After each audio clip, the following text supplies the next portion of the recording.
Good morning, everyone. Welcome to Unity Radiant Light. I'm Reverend Cherie Ruffo, and today I'm going to be talking about true freedom.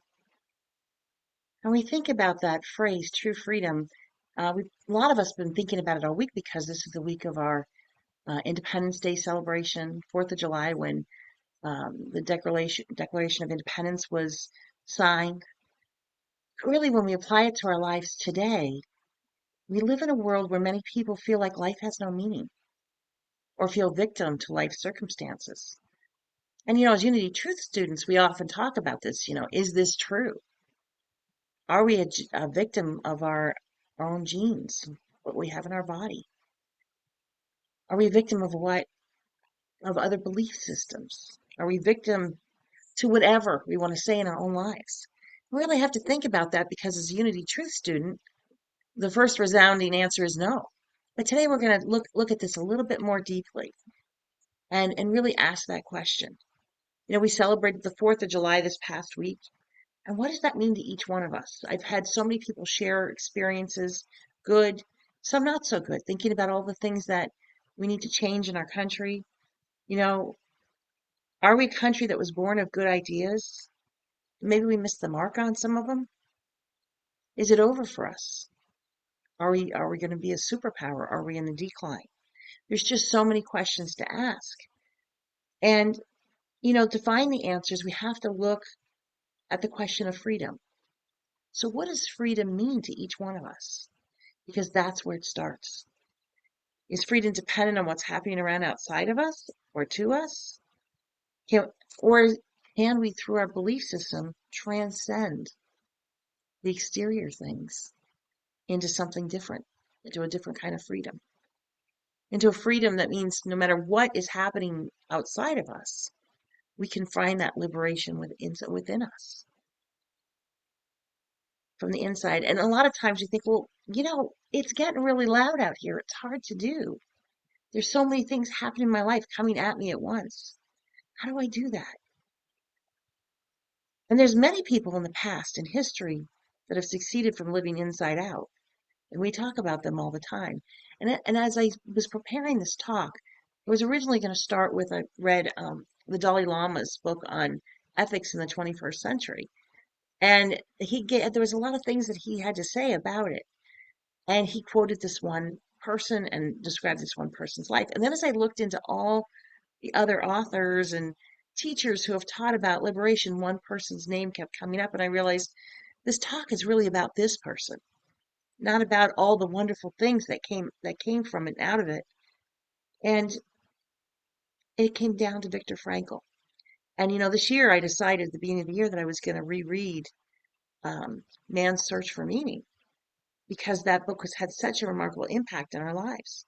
Viktor Frankl, for those who may not be as familiar with him, he was a successful psychiatrist. He had a lot. He left us in 1992, but he had so much that he had learned throughout his life. But his earlier life, people really don't know much about.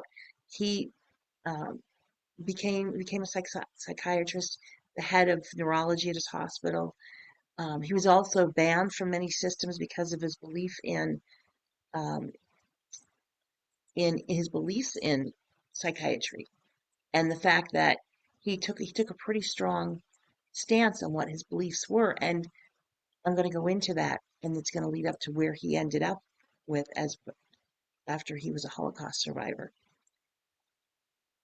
So Viktor Frankl, in 1939, he had it going. He was the head of neurology in Vienna. He was married to a wonderful woman, and she was a nurse, and he was living the good life. And he was expelled from Adler's Circle, though, in neurology because he insisted that, and this was before the Holocaust, insisted that meaning was the central motivational force in all human beings. So in 1926, when he began refining this theory, he turned to logotherapy. World War II, he didn't realize he was going to have the chance to actually live this theory. Hold on 1 second.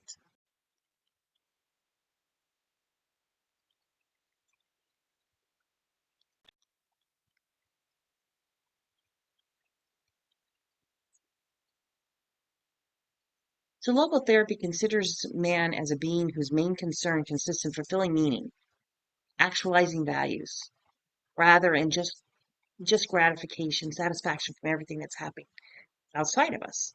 He believed that we were living from the inside out. And that was not a popular theory at the time. And it went on to tell this tale of logotherapy. He found people that were living from the inside out. They were able to overcome anything. He found that patients that were able to, that had this belief in meaning, because logo means, is the theory, and then the therapy is the healing. And he found people that had more meaning healed quicker. And he knew that there was a real correlation to that. So then in 1939, when things were starting to get rough in Vienna, in Austria, his hospital was taken over by the Nazis. And he and his wife and many of his family members were loaded on a train and sent, and he actually lived in a couple different um, Holocaust concentration camps. And he experienced terror of the camps from the day he was loaded on that train. He was on a train. I think that there was supposed to be about 25 people could be on it, and there were hundreds. They were squeezed in. They were stacked on top of each other. A lot of people didn't survive the trip even to the concentration camp. When he got there, a group was sent to the showers, which turned out to be gas chambers. And he lived a life where he became a skeleton because he was being starved to death. He was forced to, he gave up his clothes. He was given rags from somebody who had already passed away. And he was forced to work he worked in sub-zero temperatures with no shoes, because when your shoes wore out, that was it. You didn't have them.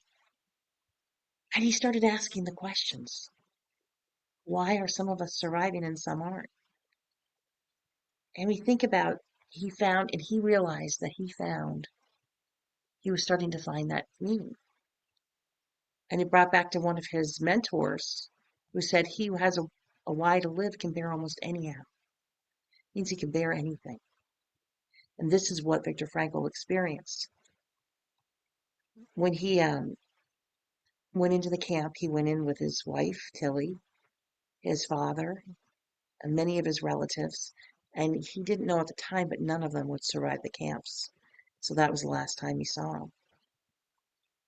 And he also had something on him. One thing that he prized, he left everything behind, but he had written a transcript for a book. And he was so excited to be able to publish it, and it was on this logotherapy, and he had worked for years on it. And when he first got to the camp, he asked the guard, he said, "Can I just save this one thing?" And the guard kind of looked at him with pity because he knew what he was about to face, and it was worse than he could ever imagine. And they took it away and destroyed it. So here's a person that believes in meaning, life's meaning, facing some of the most horrific things you could ever imagine. What happened to him in that camp that led him to write one of the most famous books ever? It's in the top 10 of A Man's Search for Meaning is considered one of the top 10 best books of all time. And when you think about the person who wrote it and what he experienced, what did he find that we could all use in our life today? That when we're looking for meaning in our lives, that when we're trying to find the good, what is it that he saw when facing all the horrors that he did? What can we take from this? And we're going to talk about that this morning. What did he learn from the Holocaust? And most importantly, what did he find? His meaning was to teach it to us. He wanted us to know this. That was his driver. So the first thing he taught us was between stimulus and response, there's a space. And in that space is our power to choose our response. In our response lies our growth and our freedom. So yes, he had everything taken away from him, except his power over choice. And that is where we're going to find that true happiness. Happiness that comes from the internal. Because that space where we have that choice. We can choose to live the life we want. And sometimes we can be in just, maybe a situation that feels so awful. We're saying, well, how can I choose better and not experience this? This can't be true because then I'm lying to myself. But what he's saying here is our response to it, no matter what happens, is how we're going to feel inside. And how we feel, we know, is directly related to what our life becomes.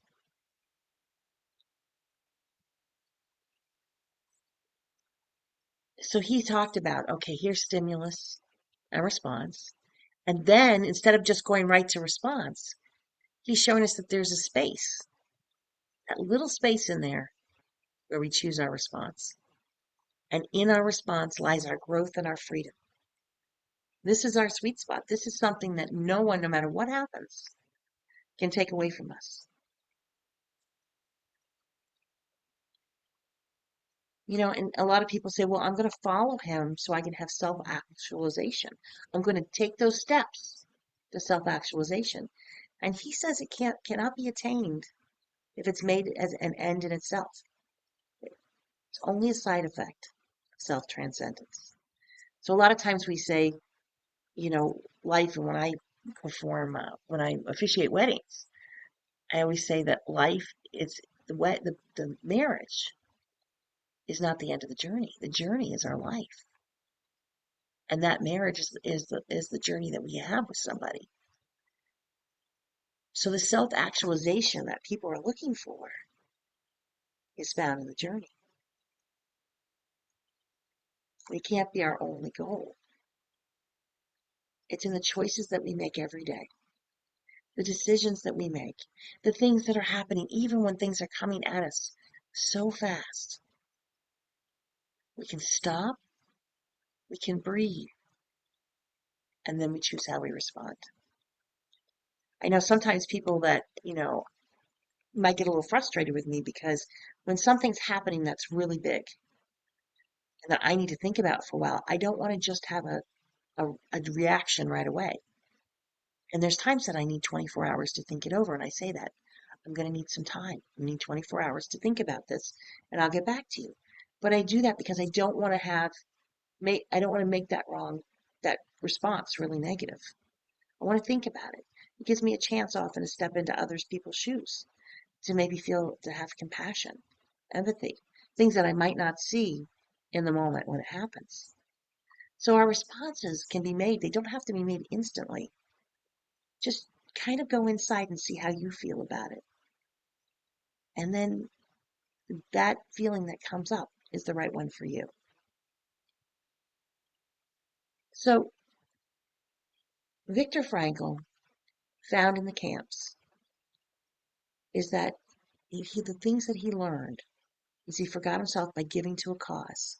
And after he left in the camps, he actually gave one of the reasons why he survived is because many of the Nazis were really interested. They knew he was a famous psychiatrist, and they knew he had a lot of really great knowledge. And so they talked to him, or they had him come out and talk to people. And so he was able to do that. He still had to perform hard labor. He wasn't given really any privileges because of it. But he gave to himself to that cause when he was there. He also pictured his wife and felt, and we're going to talk a little bit about that, how he felt her in the camps. But just when we serve another person to love, the more human the person is and the more we actualize ourselves, we find that self-actualization. So instead of really drawing into himself, looking at his situation and saying, okay, this is hopeless, because one of the things that he saw was that when people moved to hopeless in the camp, even the strongest of people, they died because they gave up. And even the people who were weaker, who were able to serve, who were able to find hope in the situation, they survived.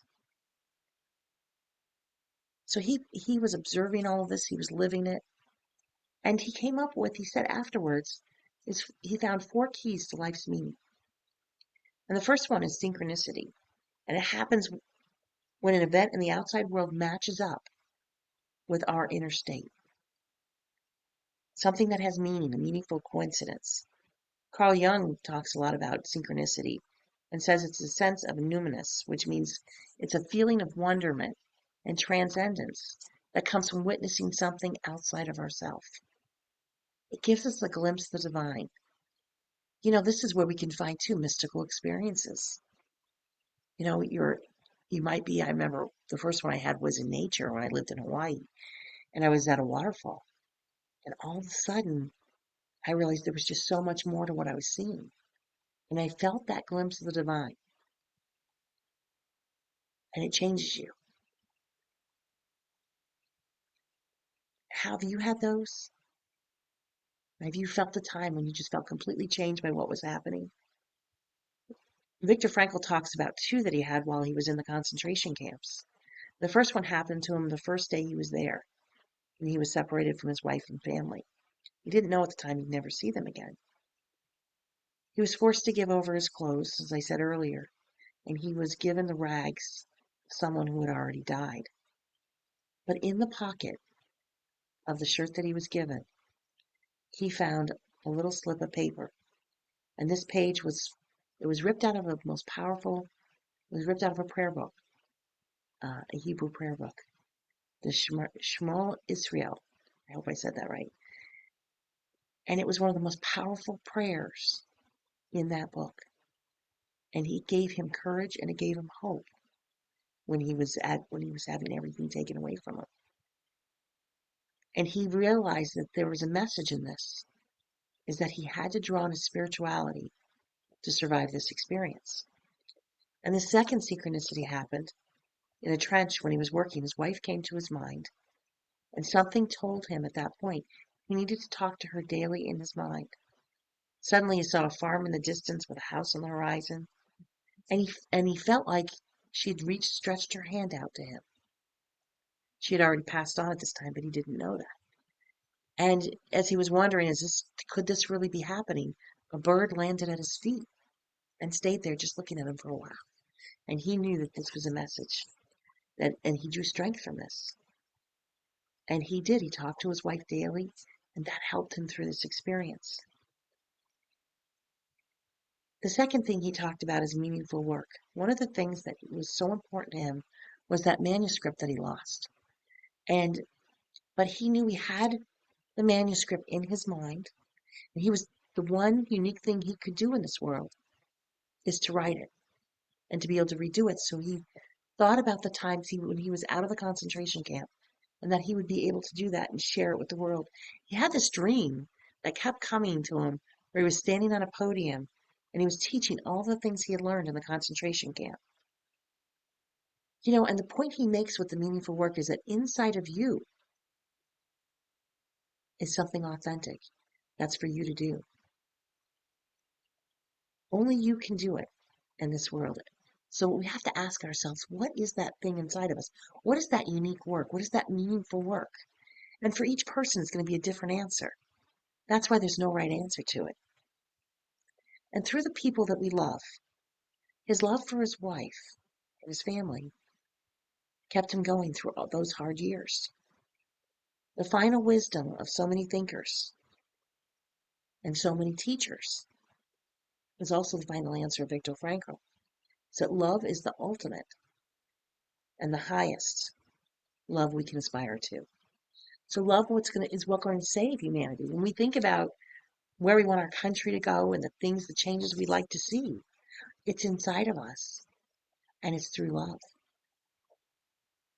As we bring it and we see love and its true fulfillment.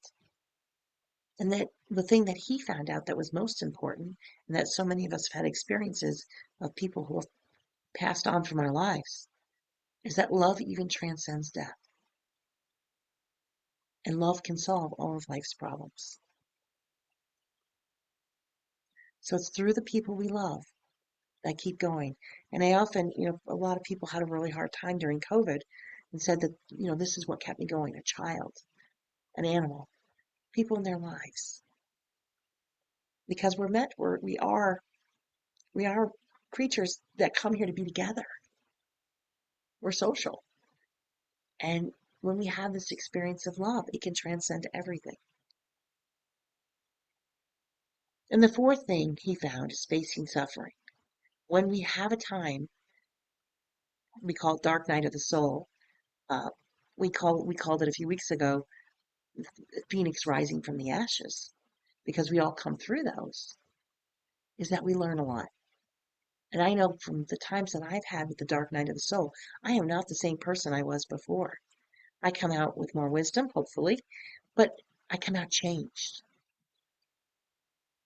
become more compassionate. I can see things through other people's eyes more easily because of the hard times. And through this, even if we lose everything, we can still find meaning. Frankl talks about after when he was released from the concentration camps that he responded to art and nature very differently. He used to enjoy them and kind of see them and glimpse them, but they meant so much more afterwards.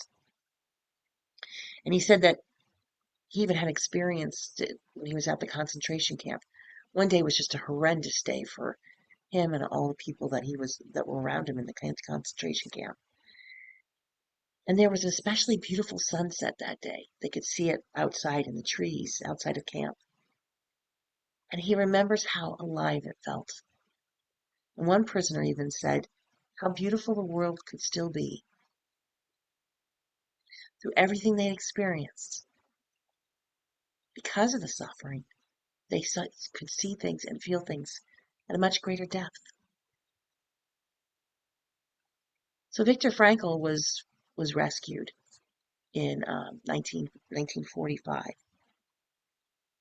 When he got out, he rewrote that manuscript. He found the meaning in teaching others about what he experienced. We're still talking about it, it's still one of the top 10 books today. In 1947, he married Ellie Schwint. She was a practicing Catholic, but because of their experiences, they realized they could join their worlds together, and they each kept their own faith. It wasn't a big deal after that. Yet they had a daughter, and she became a child psychologist. And he prayed every day, and he memorized the words of Jewish prayers to the day that he died. He died at 92 in 1997, and he's buried in Vienna at a Jewish cemetery. And he left so many things behind. But the greatest gift he gave to us is true freedom. That no matter what happens, we can transcend it. We can make choices. We have that power. We never lose that. And I have often seen for people that are ill and are getting ready to transition, make choices to talk to people, to repair relationships, to just have experiences. I haven't seen them get caught up in the drama because all those things just don't matter. It's our response. And one of the greatest lessons that he gave us is we can't change what is happening, what has happened, but we can change how we respond to it. So, what in your life are you experiencing today? What choices can you make? Where is your true freedom? If you're feeling caught in situation that feels out of control, what choice can you make today to have that freedom? How do you feel you're living your life? Do you have meaning in what you're doing, in your life's work? How about the people that are in your life who you love? These are all the things, all the questions, and the answers that Viktor Frankl left us with. It is truly one of the greatest gifts that we can be given. So as we travel this journey together, look forward to answering these questions, exploring our responses together. Because through the people we love, their life has the greatest meaning. Namaskar.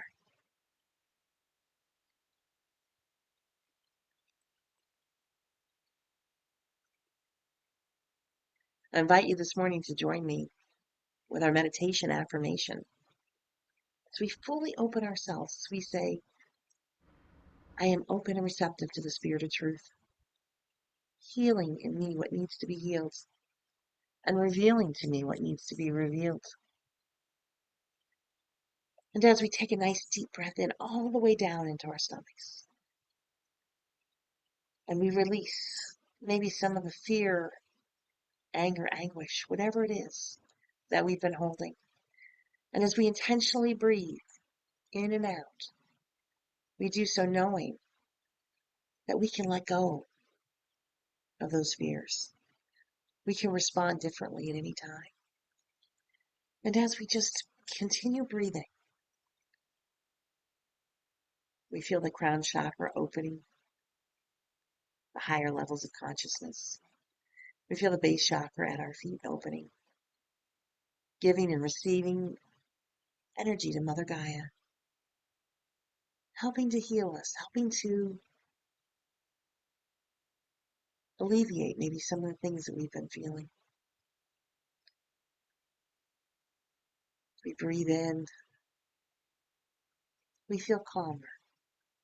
We know that there are answers to whatever is happening in your life.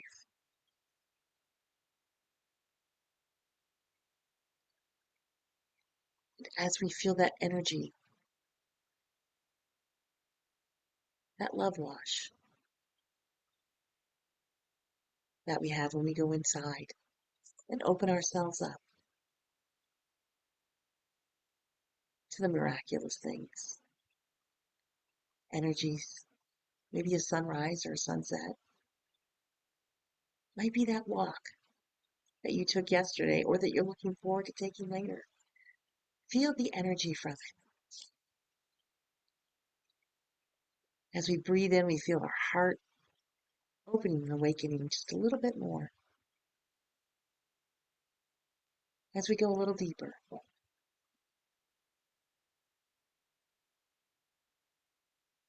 and we ask, what are the synchronicities that you may be having?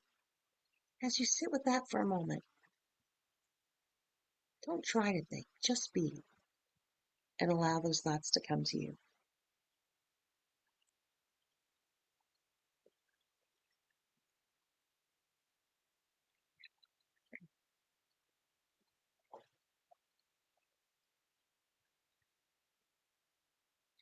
And don't worry if you're not thinking of any.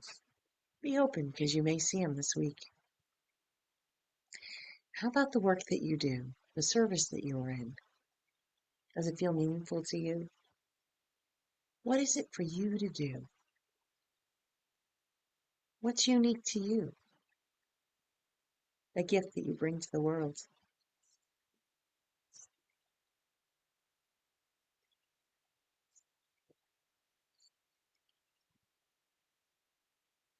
And how can you express meaning and purpose with and through the people you love in your life? How can you open yourselves up to loving more people?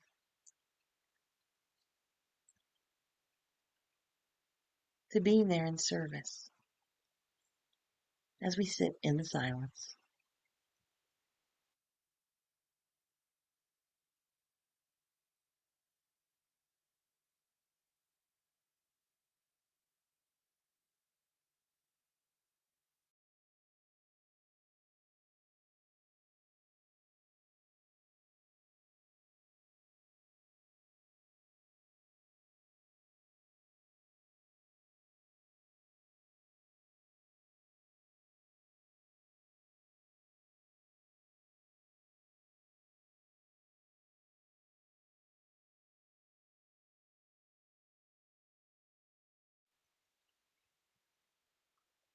What is it for you to do? Your beautiful soul that came into this world to have this unique experience, to be uniquely you. Just breathe that in.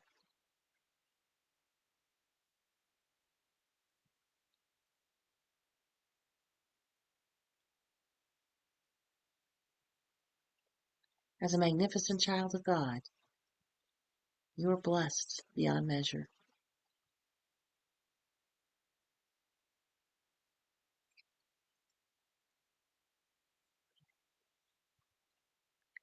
And as we return from the meditation or change our awareness, we just hold the awareness of those around us, those we might be praying for, the world, this country that we live in. We bring this gift of awareness, the magic that's available to us, the transcendence, whatever you may call it, knowing that our response through prayer, meditation, our response in our lives make a difference. Everything you do has meaning. You are important. So as we hold others in prayer this morning, we do so seeing it right. For those that we're praying for health, we already see you and them perfect, with every cell working in perfect and divine order. For prosperity in every area of your lives, we see it there. And we know that joy that comes from within that allows us to respond calmly and lovingly in every situation. That brings us peace, a peace that we share with the world. And we know that love is the most important thing. It's where we come from, it's what we are, is love. And for that, we're so grateful for the prayers that we know have been answered and that are being answered. For what Jesus, our way shower, came and taught us. And all the guides, the masters, and the teachers who are selflessly giving to us all the time. We are so grateful. As we say thank you, and so it is.